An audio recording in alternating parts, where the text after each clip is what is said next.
In the end, after hundreds of years of living under the restrictions of the law, the Israelites were unable to uphold the law.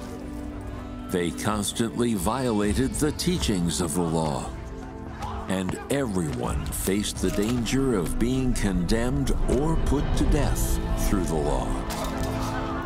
They were also repeatedly preyed upon by other peoples and were subjected to the torment of war and oppression. So they urgently prayed and called out to God, and they received a promise that the Israelites could gain an eternal sin offering, and they would no longer be condemned or put to death according to the law. A promise that would revolutionize the Israelites' very existence and fate.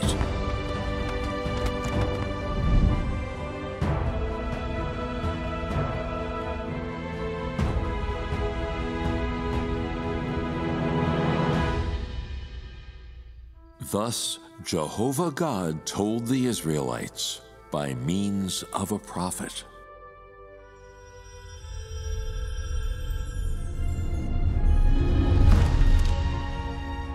For to us a child is born, to us a son is given, and the government shall be on his shoulder. And his name shall be called Wonderful, Counselor, the Mighty God, the Everlasting Father, the Prince of Peace.